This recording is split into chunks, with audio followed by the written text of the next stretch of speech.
Great. Thanks so much, Anthony. And thank you, Lida, for being here with us today. Yeah, Um, really and I'll delighted. just hold up your book so everyone can see the lovely cover. Um, so maybe without much further ado, I think since Anthony gave a kind of a lovely little introduction, we can just get right to it. But I think over the course of our conversation, we can talk about some of the key ideas in this book. Because yeah, I would say the experience of reading this book is that it's very beautifully written and kind of Yeah. digestible, I suppose, but also not necessarily you're doing some quite like heavy lifting theoretically here. So even though they're familiar words, they're not necessarily Mhm. self-evident. So I'm hoping we can kind of talk about some of the nuances of Yeah. what you talk about. But maybe just to start, how did this book come about? Did it kind Mm. of begin with like an interest in environmental politics, or did it begin with an interest in Rachel Carson? Yeah, and when did you know you wanted to write a version of this book? Yeah. So I was finishing a book on Chelsea Manning and gender and the politics of truth telling.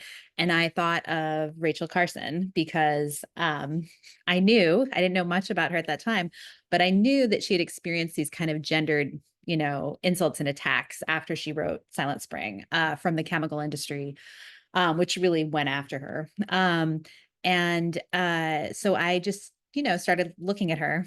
And as soon as I did, I came across this volume of letters that was published by Dorothy Freeman's granddaughter, I think in 1995. And it's not all of their letters, it's like an edited selection of their letters. But I was like, what's that? Like, did Carson have a relationship with a woman? Because if you're a queer woman and you see that, you want to read it. So I went after it and got like a used copy because it was out of print and devoured the letters because they're so lovely.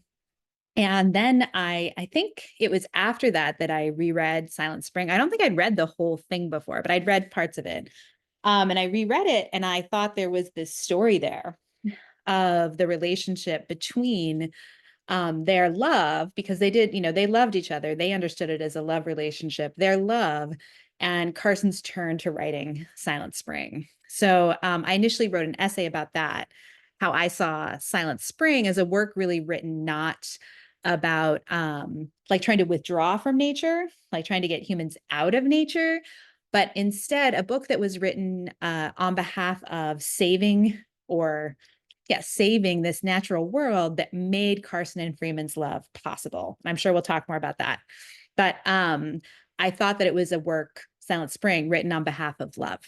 And so that was my first kind of entry. And then I was like, is this a book? And I started reading more and thinking more. And ultimately I decided to write the whole book about Carson and queer love, what I call queer love. Yeah. Right. Awesome. So it sounds like, correct me if I'm wrong. It sounds like you actually ended up reading the letters before you read Silent Spring, or kind of, yeah. Yeah. Before I reread it. I mean, I think I You read reread pieces it. Yeah. when I was much younger, but yeah, Yeah. go ahead. Yeah. Yeah. No, it's just, it's so interesting to me, like how our minds can kind of, yeah, that could change the way that you, experienced, yeah, Silent Spring. Yeah, Um, absolutely. Wonderful. Well, so maybe we can talk about yeah, that right where you left off, thinking about how their love made possible the writing of Silent Spring, and that entanglement with also kind of what we might normally refer to as environmental politics. So that I'll just note here, and we can kind of get into it more. Yeah. That the phrase that you use in your book is a politics of environmental desire. Mhm. That's one of the. It's like all those words are familiar, right? But thinking about kind of what comes Yeah. generatively out of that formulation. But maybe we'll just start with wonder, because wonder is a key part of Carson and Freeman's relationship as you describe it, and also of this politics of environmental desire. And I'll Yeah. just briefly share, that you write that wonder is about cultivating attention, that it cultivates attention to the world, and at the same time to the self as a feeling creature. Hmm. I'm wondering if you could just maybe elaborate a little bit more on how you conceive of wonder in this project, how it appears in their relationship, and maybe how it's also different from, even if it's about cultivating attention, how is it different from just like mere attention or something like that? Yeah. Yeah. Uh, oh, Let me see. can we mute that? Oh, Okay, okay. there, Very good. great. Yeah, I was just noticing you read that line about wonder, and I made this noise like, it's like when you hear, what you wrote back again, you're like, wow, that was Yeah. really, Yeah. really right. That was really smart. Um, but so yeah, so you're asking kind of two questions. I think one was about like the relationship between love and silent spring, like how exactly that worked. But also wonder is like a really important piece of that. And as this practice of that in part is about kind of attention to the natural world and to the self. So I'm going to just kind of share their story as a way into that. So for those who don't know, and that was definitely me when I first started this project, Carson and Freeman, I think they were, I don't know if Freeman would say that Carson was the most important relationship of her life, but it was certainly one of the two most. So, and for Carson, Freeman was definitely the most important relationship of her life. So they met in 1953, or sorry, 1952, the very end of 1952, in Southport Island in Maine.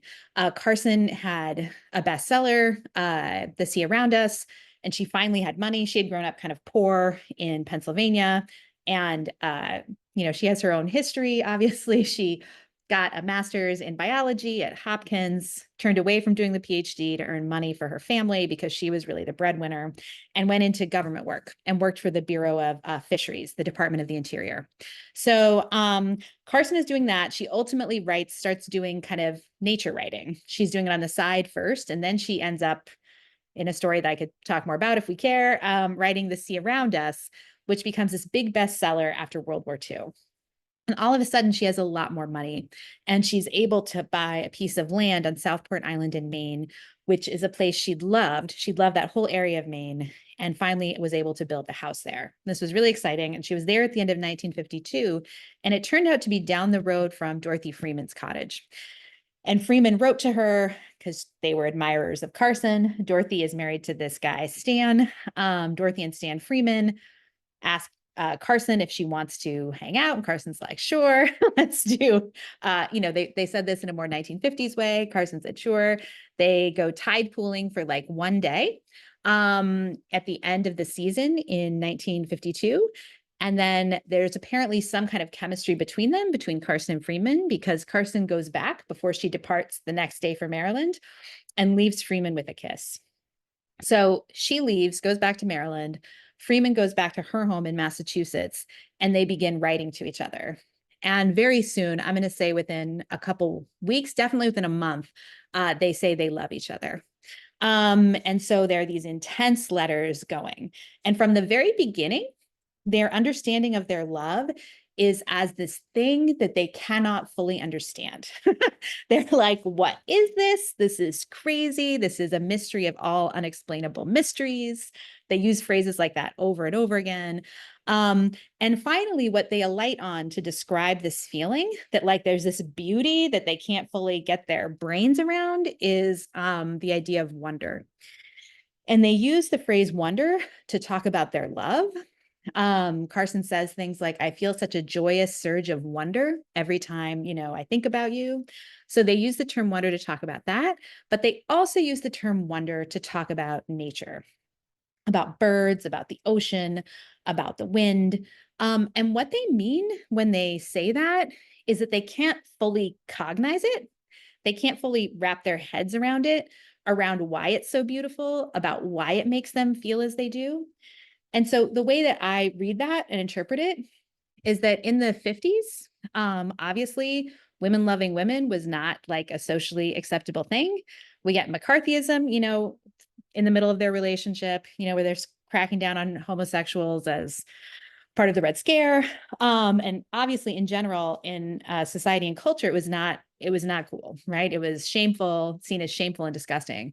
And so the way I read their understanding of their love as wonder and their understanding of nature as kind of wondrous is that using this analogy allowed them to experience their love as beautiful instead of shameful or disgusting, by feeling like, oh, the way I feel about this person, like this relationship, is actually a lot like how I feel about the Viris or the ocean, allows them to accept it and affirm its beauty in a way that I think is harder otherwise in that cultural climate. Um, so you asked, I'm not really even totally answering your question, but you asked about how the kind of attention that wonder cultivates is different from just attention. And I'll just say like two quick things and then. So one is that I think what wonder does, and Carson describes it in this way later, like she writes this essay, How to Teach Your Child to Wonder, where she's talking about wonder at nature. And there she talks about it as this experience of a kind of beauty that you don't fully understand, that kind of shakes you out of your routines and inspires you both to seek more knowledge about it, like which is the way I think that philosophy understands wonder, like this experience of puzzlement that leads you to knowledge. But for her, she likes to sit in wonder. She thinks there's something positive about this experience of just not fully understanding and like accepting that mysterious pleasure.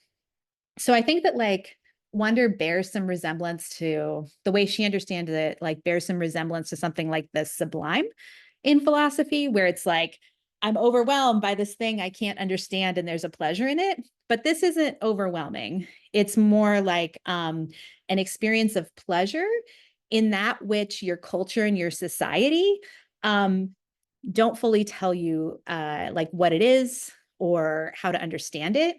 So it's more like a pleasure in finding beauty and meaning and pleasure in that which kind of escapes social convention, right? Or conventional narratives, which is why I understand it as queer, as a kind of queer pleasure. Sorry, that was a lot, but hopefully I got at some of what you asked. No, that was perfect. And thank you. I mean, I should have asked you to just like, tell us the story of Carson and Freeman. So thank you for doing that. And also there's something in your retelling it here that also points, I mean, that kind of, yeah, encapsulates your methodology too, which is to say that, it wasn't like you were just reading their letters and thinking, this is wonder, but actually this is a word that they are using and exchanging. And like you said, you identify it as kind of, or that they identify it as something they experience with each other, but also in nature, when they kind of go out on their nature walks, and which are both like, I'll just underscore for listeners too, like that they spend time together in the summertime, but then they're also apart for much of the year, and so they're like experiencing nature by themselves, but also thinking about like, oh, I saw this thing and you would have loved to see this, and that's some of what happens in the exchange. And yeah, well, I had another thought, but we can get to it a little bit later. Um, what was, oh, and yeah, and I guess the other thing you were talking a little bit about kind of distinguishing wonder and the sublime in philosophy, but also thinking about a kind of like Iris Murdoch or Simone Weil or others who think about attention and loving attention um, as something maybe similar, but also again like a little bit different in the sense that I like what you said about the kind of sitting with wonder, experiencing it as pleasure, Yeah. desire, which helps also kind of Yeah, I mean, I think that's why it's like linked with desire, like you were just, I think, yeah, starting to say, right? Is that I think that for Carson, and I don't think I maybe stated it exactly like this in the book, but like instead of it going toward knowledge, right? Although, I mean, it does certainly, right? Like wonder does inspire Carson to seek knowledge. She never expects to find total knowledge, right? She's never really after that. But what wonder does do is spark desire for more wonder. So right, right, sparks yeah, desire to kind of keep the world of wonder in existence. So it hits the affect, right? The affective part of ourselves and this kind of the I don't know, motivating part of ourselves. I'm sure there's a better word for that. Um, and it doesn't just kind of lead us here to right. knowledge. Yeah. And then this was it, right. Another thought that I had while you were responding to the question, but also like again just now, which is also that like this wonder is different, or like not only does it lead away from knowledge, but it's a kind of separate thing from the many philosophical discourses on like love and its ineffability or something like that, right? And Mhm. thinking about how I mean, it struck me that you did like in the letters, or you describe how in their letters they're struggling to think about what the experience that they're having is, but Yeah. it's not necessarily like a, oh, I can't describe it, and therefore either, Hmm. yeah, I'm not gonna, we're not gonna think about what it is, or it's impossible to encapsulate, but because they could kind of do put a word to it, and that word is wonder. Is that right? Yes, exactly. So it's not like they're saying we don't have the right term, right? But that Yeah. there's something like fundamentally uncognizable about Yeah. this experience. And I had this, at an event I did in Providence. I was talking about how, like, at the time, the only terms available for them were like these kind of terms that connoted shame. You know what I mean? Unless there was reclaiming going on, but like there were a lot Yeah. of shaming terms available. And somebody in the audience asked, but I I have the terms available and I still feel this. And I was like, no, exactly, because it's the experience of, even when you have a term, and they do create terms, like you said, right? That term, that what it's doing is encapsulating this experience of not being able to encapsulate it. Does that Right. get what you're Yeah. saying? Yeah. I think so. Yeah. Yeah.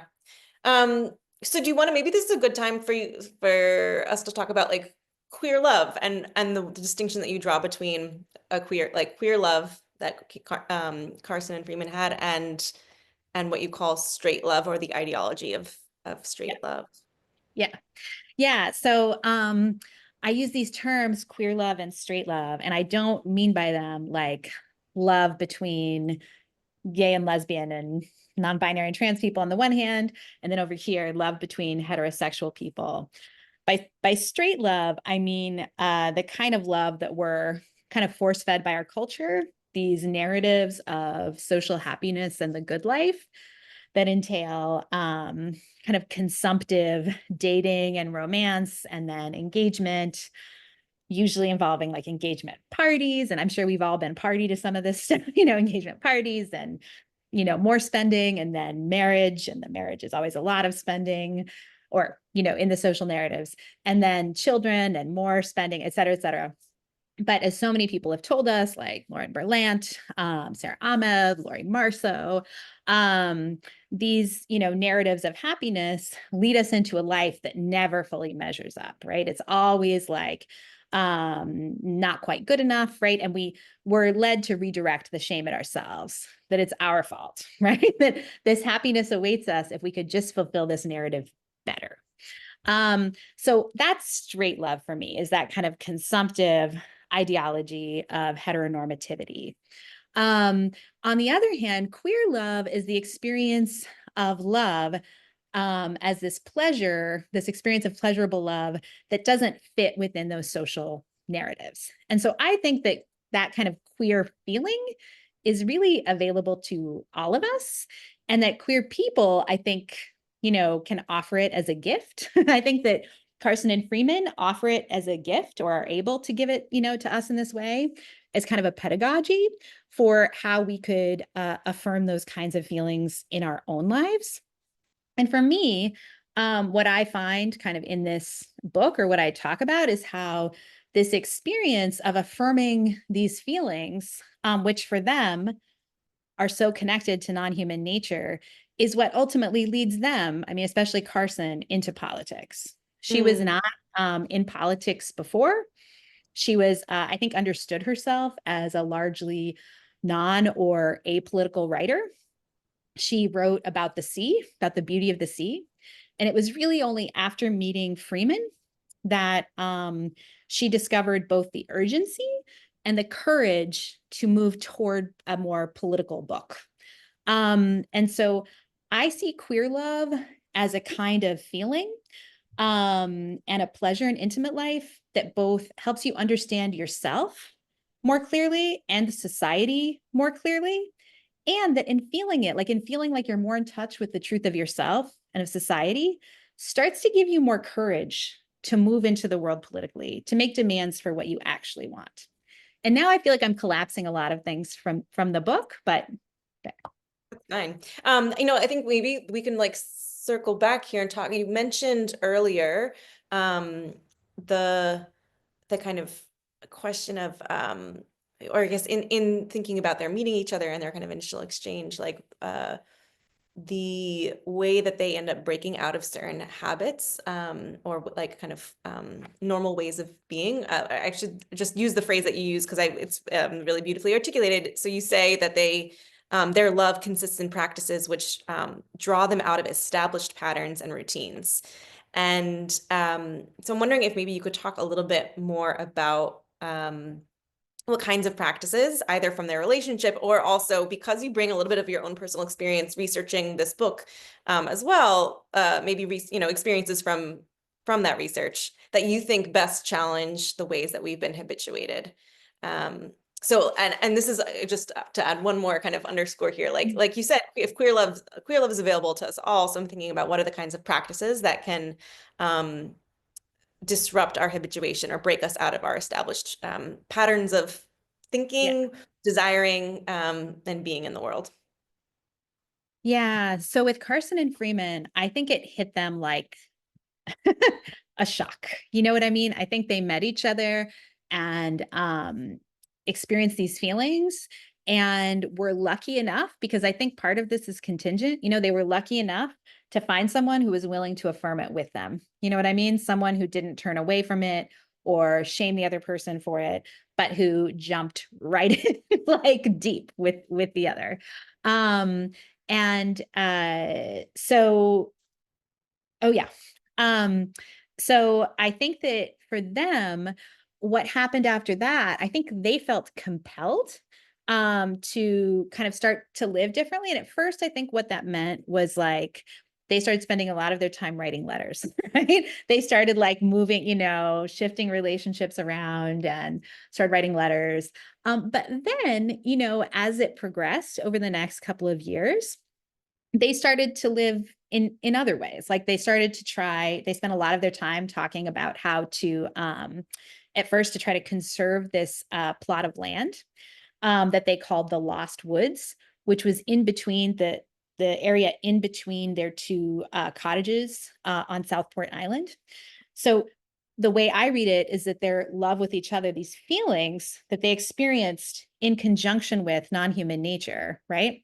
And I guess I should be really clear that I see their love as this assemblage, right? It's not just like the two humans together, right? It's not just this like private relationship, but rather it's this feeling that's made possible by living in nature, right? Like with the Veeries, which I haven't really talked about, the species of thrush, with the woods, with the ocean, with the wind, right? That their love is really made possible because of their enmeshment in these things and their relationships with the birds and the wind and the ocean. So what they started to realize was that their love depended on all these things. And they start to think first about how to conserve this plot of land. To keep it from being developed. And they work really hard. Carson tries to think about how she can get the money to do it. They think about how to like purchase it. And that whole idea ultimately fails. They're not able to do that. And it's after that, I mean, I think that maybe Carson realized that saving a plot of land was not enough, right? Sure, you save one plot of land. That's nice, right? But what about what's happening to all the plots of land everywhere by insecticides and pesticides?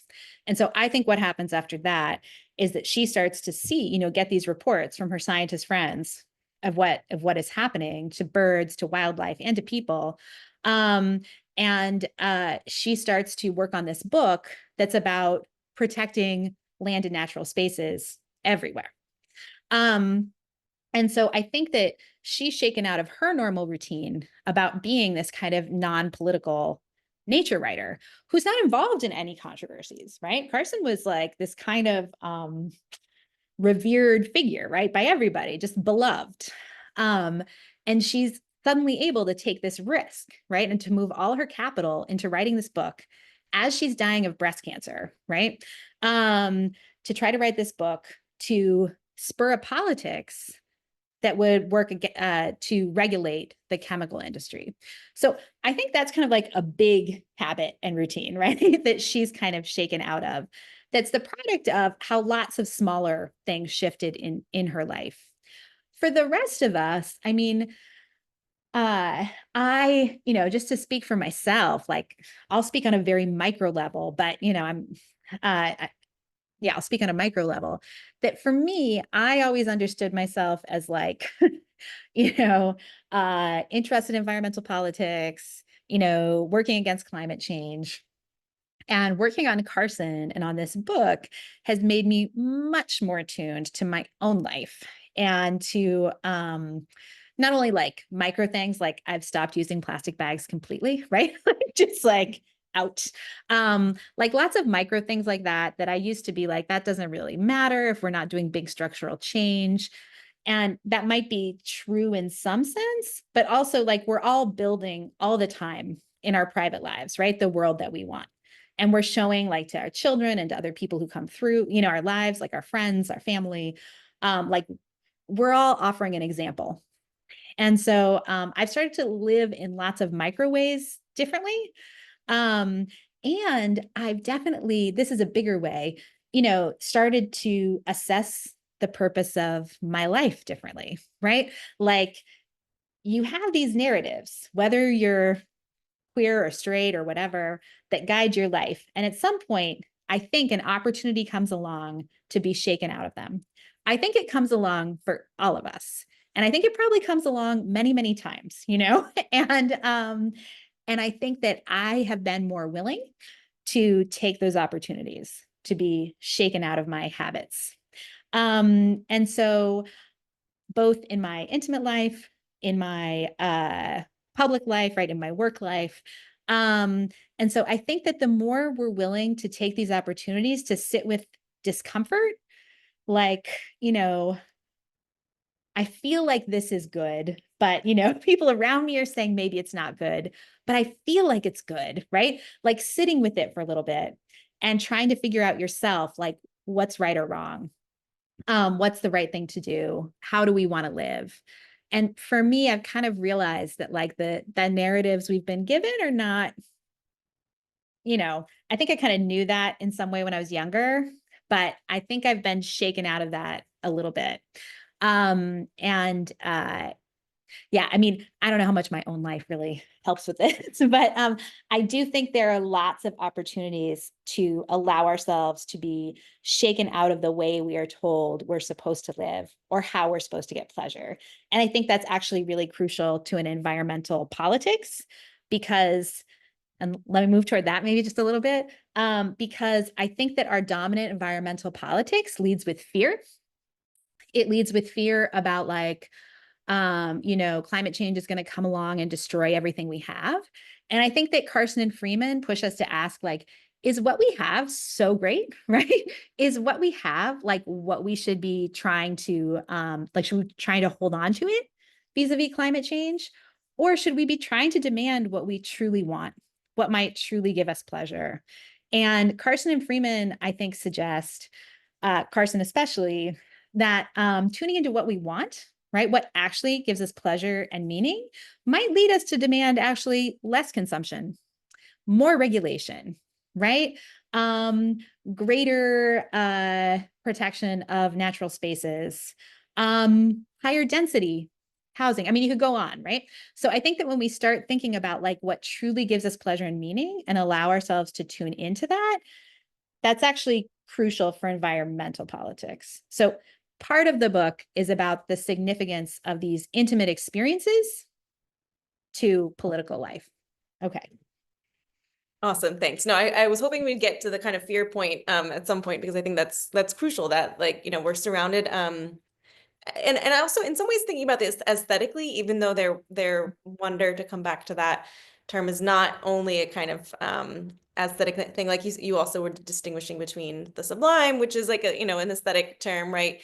And but there is something about the kind of like horror or fear or like awe and terror of, I mean, and we see this all the time, right? Which is not to I was thinking about the kind of like terror that I really felt when I was like gripped to the news cycle around like the LA fires, right?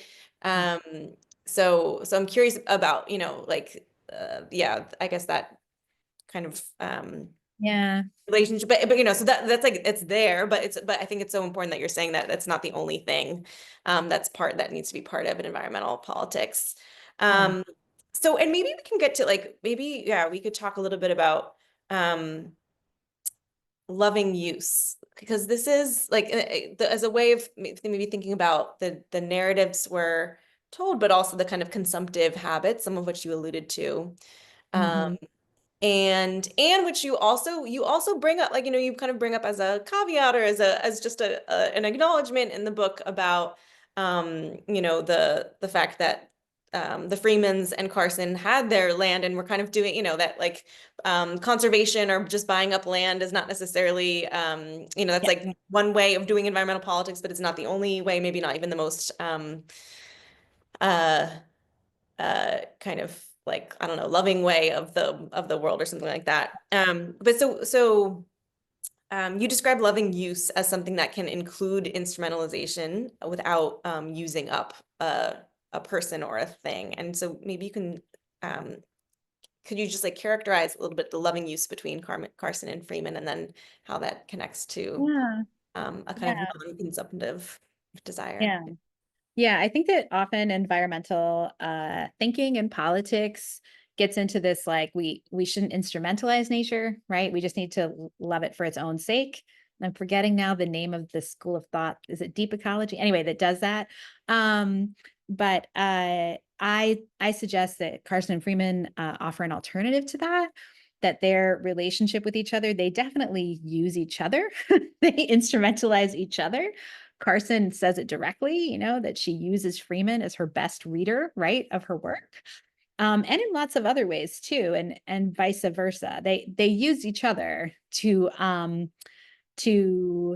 feel valued, to feel good, also for very concrete things, right? To help out.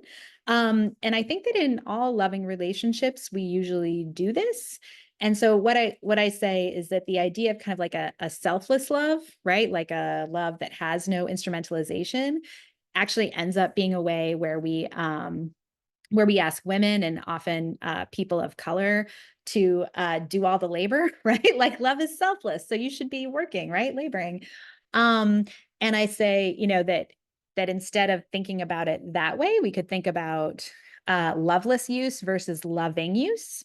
And that loveless use is a way of using up, right? I think Audre Lorde talks about like using the other as a Kleenex, right? Where you use them and then throw them away, like use them to vent all your feelings or whatever.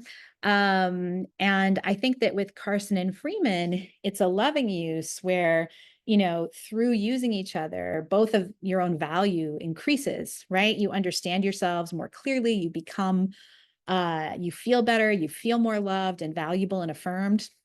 And I think that there's a way of using each other that does that. And I think there's a way of using nature that is also that instead of thinking about it as instrumentalization versus not, because we're always going to use nature, right? We can't get away from eating and shelter and all these things. Like we are going to use it. We're going to instrumentalize many aspects of nature. And so I think we should think about what is a loving use versus a loveless use. Like what is a loving use that respects and values nature, right? And understands the need to sustain it, right, over the long term versus one that just like extracts and uses up. Yeah, that's great. Thank you so much. Mm. Um, okay, so maybe we can I think this might be a good moment to talk a little bit about the influence of, like, you've mentioned Audre Lorde, and maybe also, I don't know if I can't remember if you mentioned Baldwin, but those are some of the interlocutors that you engage um in this work. Bell Hooks is another one in the kind of like loving use section. But there's also some indigenous thought that you engaged in, and specifically you tell this story about seeing an exhibit called Infinite Indigenous Queer Love by Choctaw Cherokee artist Jeffrey Gibson. Um, and so this, it's a moment where you kind of note the connections between um, how Indigenous scholars and artists have thought about extraction and consumption, and also our relationship to, and like I was thinking about this when you were mentioning Carson and Freeman's love as an assemblage. That's not just about like a kind of interpersonal relationship, but also it has Yeah. to do with their love of the wind and the sea and the Veeries. And so I'm wondering if you can say something a little bit about how Indigenous thought has kind of guided, if at all, your engagement with Carson and Freeman. Yeah. Yeah. Yeah, definitely.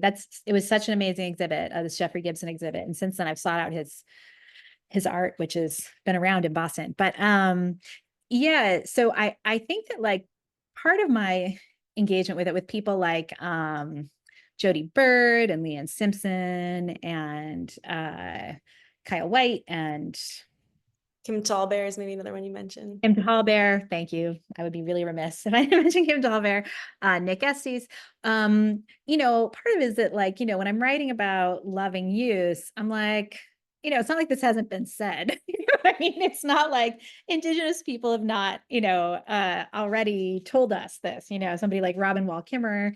And so I think that like those thinkers are presence in the book, and are some interlocutors for me. And I think that, Carson and Freeman come up against the limits of like ownership as a way to understand their relationship to land and nature. And I think I say in the book that like Carson was not engaging with Indigenous thinking or, at all. But maybe that's something we could do for her, help her to grow posthumously. And in general, like I didn't want to set it up as just an antagonism, but instead kind of allow these thinkers from different time periods to speak to each other and maybe create, a stronger web, right, of intellectual thought and connect.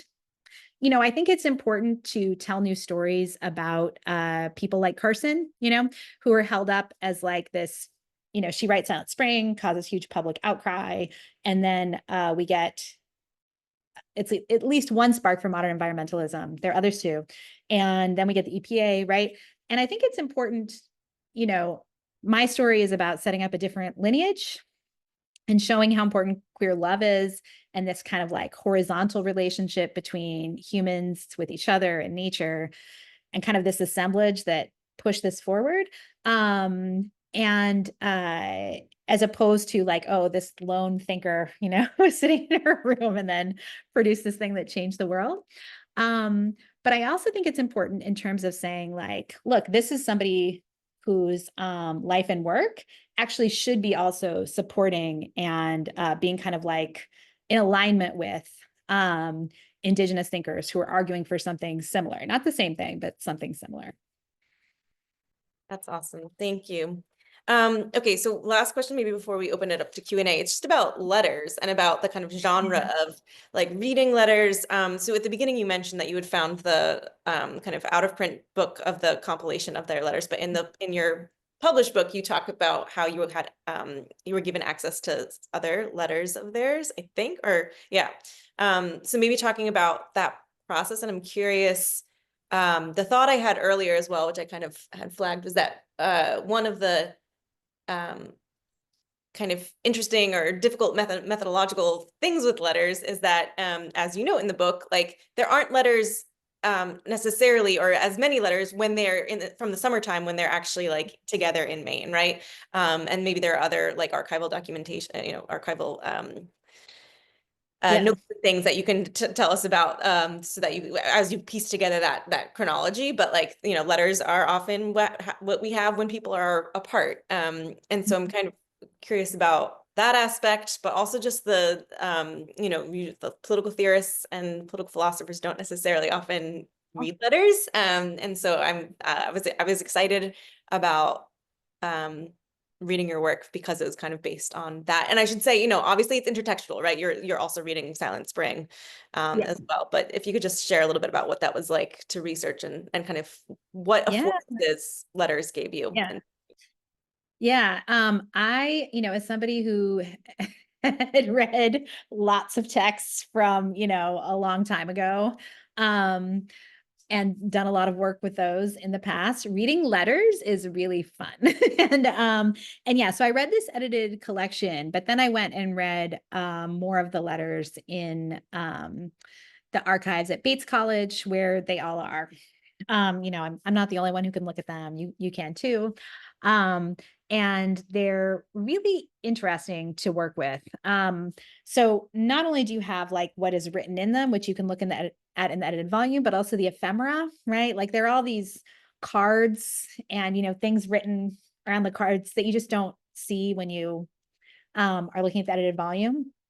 And also, as you mentioned, there are lots of letters that were not published. And I talked with Martha Freeman, with Dorothy's granddaughter, who is the one who put this collection together. And yeah, she tried to, I think, tell a story, with the letters that were included. There were some letters that were left out that I think should have been in there probably. I asked her about one in particular at the beginning of their relationship, when it was a pretty romantic letter from Freeman to Carson. It was one of like the first extant letters. And so I was surprised it wasn't in there. And she didn't remember. She said, I guess I didn't think it told the story. But I was like, how could it not tell the story? But anyway, so you can speculate on like what kind of initial idea of what the proper story was, you know what I mean, that she was trying to convey.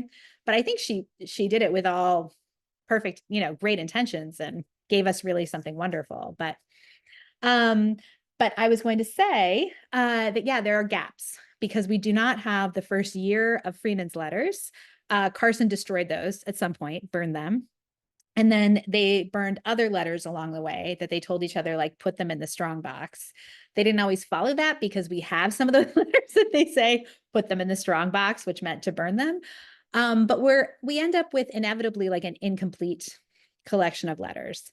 And I see that, Dorothy Freeman kept them, after Carson's death, kept all of them. She went through them multiple times and thought about publishing them herself. And then she left them to Martha, her granddaughter, with the idea of her publishing them.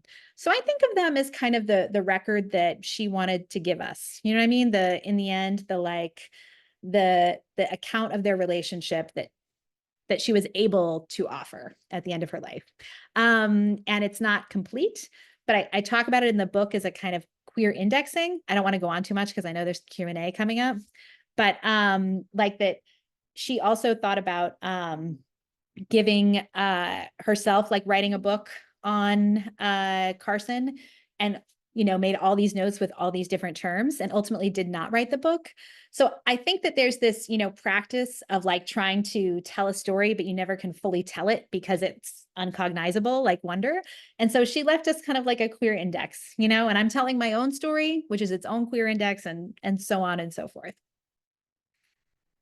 I think that's a great place to wrap up our conversation before moving to the Q&A. So thanks for that. Okay, I'm opening up the Q&A, and this is a question from Charles. So Charles says, the idea of that queer love could be something which all people, including heterosexual lovers, could learn from.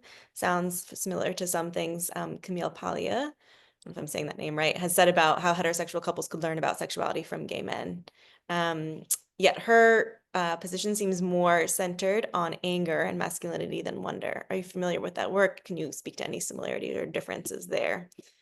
I'm going to be honest, I've never read Camille Paglia. But it's interesting that you say that she suggests that like gay men straight men and women can learn from gay men, because I think that historically or in the late 20th century, people have thought that they could learn from gay men, but not so much from queer women. Yeah. And there's a great book, which probably some of you have read, by Jane Ward, called The Tragedy of, yes, where she says like, maybe we should try to learn something from queer women because well, she has her own thing, but this is my own version of that like there's gay male thinkers who I love, like for example Leo Bersani and Lee Edelman, are very into like how experiences of gay sex, for example, can highlight something really crucial, this kind of shattering of social convention. But a lot of gay male thinkers are not so interested in love. And people who do write on love within feminism are often pretty critical of it. Oh, Baldwin being the exception, who I talk about in terms of gay male thinkers. And I think that thinking about love and queer love, and it's kind of like empowering, validating, and like motivating force, is really important, and something that we can learn from queer women who have thought about love a lot. Audre Lorde being another important example. Thanks for that. Okay, maybe kind of along those lines, there's someone has asked, what's the role of sex in your account of queer love? Is it always grounded in the erotic, or is it equally rooted in friendship or aesthetic appreciation, for want of a better phrase? Such a good question. And it's one I thought about a lot because we have no idea about Carson and Freeman, none, right? And I don't really care myself personally. I think it's still a queer love, but they don't talk, it's not something that's engaged at all in their letters or in their writing. And so I thought about it a lot. And I thought I had to say something about sex because, especially when we're thinking about instrumentalization of each other, one way that people often feel instrumentalized, especially women, is through sex, right? That love is supposed to be the thing where we get what we want and need, and sex on its own without love often can feel instrumentalizing. And I started to think about that, and I thought, maybe one way to kind of bring this account of queer love into thinking about sex was to think about loving versus loveless sex. Not that sex necessarily needs to be connected to love to be good, right? Or to be validating or loving, right? But that having sex in ways that make the other person, make each other, right, feel valued and affirmed, even if there's not like love between you, can be loving sex versus loveless sex, where you're just thinking, experiencing the other as someone to be used up.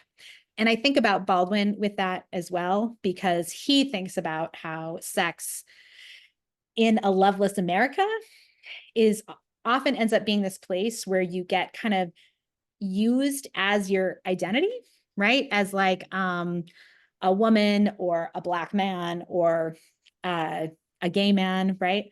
That you end up being treated as an object to be like consumed instead of a person to be like seen and valued and used lovingly. I mean, I would say it that way. He doesn't. Okay, this is also maybe a related question, but kind of expanding in a slightly different direction, from Lori Marceau. So she is asking, can you talk more about how you theorize queer and queer love in particular, and its relationship to use versus possession, and the relationship to something other than whiteness? And so she's also thinking about bell hook, your engagement with bell hooks, James Baldwin, Audre Lorde, in conversation with Carson in your book. Could you say the very first part of the question again? Yeah, she says, can you talk more about how you theorize the queer, in kind of scare quotes, in queer love, and its relationship to use versus possession? Got it. Okay. So thank you, Lori, for the question. I think that queerness, as I understand it, ends up being this kind of like creative, bountiful, right? Abundant site of feelings that don't fit into socially conventional narratives about what is good, what is pleasing, what is meaningful. And so I'm not with the antisocial thinkers like Bersani and Edelman, even though I love reading them and I get it, the shatteringness, but I think the shattering is creative. I think that, or it can be, right? That we can take that shattering as like an invitation, right? That like, whoa, this thing is like different than anything I felt before, as an invitation to kind of like build that and create it and weave it into our lives, right? Instead of being like, oh, I can only experience this thing in antagonism to society. So that's where the queerness is for me. And so I have this idea, that like queerness is like something we could build into life, right? How does that relate to use versus possession? Yeah, I think that that's a great question. So possession I kind of associate with mastery, right? And like the kind of using up where you extract something or buy something. And the idea is that you're supposed to like use it for yourself, right? Or use up its value for yourself. Whereas use, on the other hand, does not connote that I necessarily have mastery over this thing, right? Or this person. That instead I'm kind of like I was gonna say a guest, but like I'm invited, right? To use, right, some of this person's like energy or creativity or love. But on the wait, I'm trying to make sure, keep track of what I'm saying, that I'm invited to use this person's energy or creativity or love, versus the idea that it's mine to dispense with as I please, right? This, in the use kind of framework, this person, this bird, this ocean still has their own like vitality and life independent of me, right? So there's a entwinement through use, but not possession and ownership. I hope that answers it. Great, thank you. Okay, we have a question from Alice that I'm also quite interested in. So Alice says, you've discussed intimacy between humans and intimacy between humans and the environment. Do you discuss any religious or spiritual themes in the book as a way of shaping our political desire? For example, seeing nature as sacred, which is still kind of largely a religious term, Alice acknowledges. Yeah, that's a great question. I don't really talk about that in the book. Yeah, I see intimacy itself as kind of this as this experience that only happens through these horizontal relationships between me and a person or people and nature, right? So just before I move to the religious and spiritual part, just I think that like once we start to think about that, like at first I was like, oh wow, it was how weird, right? They experienced this with the birds and the wind and the ocean. And I was like, wait, of course that's true for me, right? I think that like once we start to think about it, the earth and nature is always a part of our most, what are supposedly our most private experiences, right? That intimacy is actually this worldly, earthly experience. I did not think about it in terms of the sacred or religion or spirituality. And that might be because I was very much in Carson's world, and she has this very material, earthly understanding of everything, that like death itself, right, is this material, earthly experience of, somehow you being part of nature or the universe. And that said, I was a religion major in college, so I think about these things. But I'm not sure that I have the best answer for you right now. I haven't really thought about that in depth, fortunately. Okay, there is a question about how the concepts of wonder and love might help us at this diabolical moment. This is from Ron, by the way. When the monumental forces arrayed against wonder and love are overwhelming. Yes, I think about that a lot because when I first, in the US, when Trump won the election in November, like the next week, I said to my partner, oh my God, my book is dead, right? I thought to myself, not that was the first thing on my mind, but it occurred to me, like, with this, like, with everybody feeling afraid and terrorized, by this guy, how is anyone ever going to think about queer love? How does that become relevant? And then I switched, soon after that. And I thought to myself, actually, it's more important than ever, because especially in these moments where we are being asked to like reduce ourselves to just, they're trying to make us feel afraid, small, defensive. And I think it's especially in this kind of moment that it's important for us to think about stories like this, about Carson, the power of queer love, and also to remember how powerful, I don't want to say how powerful our intimate lives can be, but how much power they can generate. Maybe that's a better way to say it. That we all have these resources, right, available to us to start affirming ourselves and affirming each other.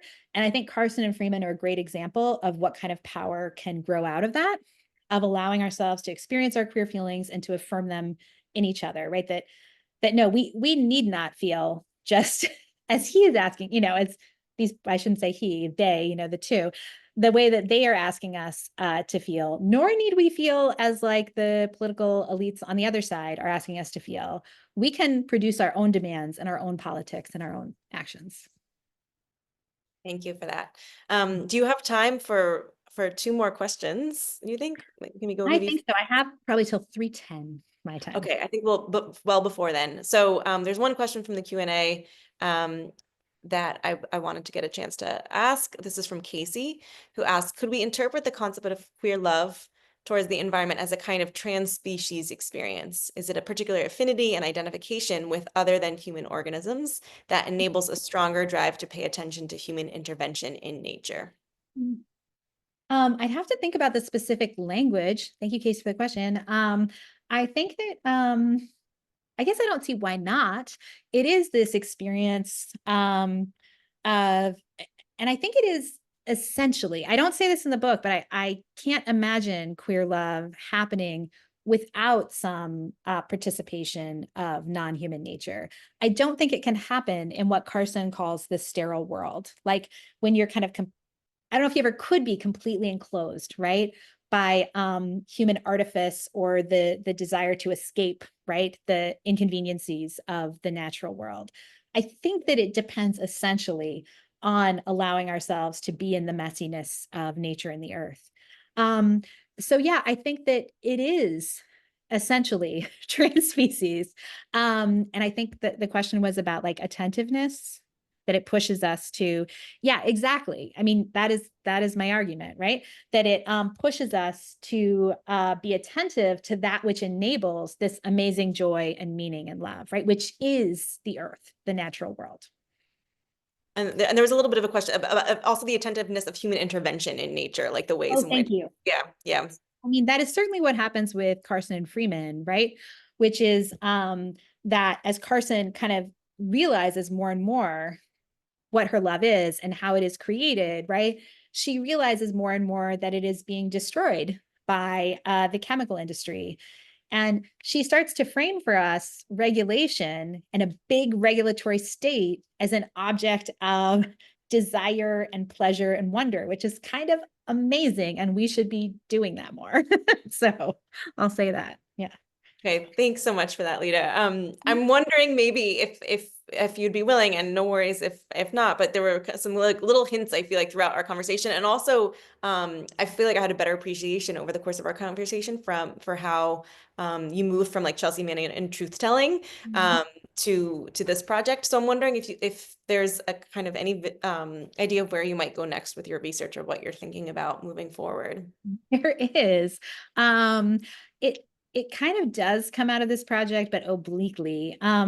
I'm working on a very beginning work on a project on sex education, on kind of the importance of sex education to democracy, which, maybe we're losing. I don't know. But did we have it? Maybe not. But the idea being that we can't understand what we want unless we have a real education into our own desire, right? Which is inherently tied to our sexuality. And so education into our own desire and our own self is important to be able to govern ourselves, I think.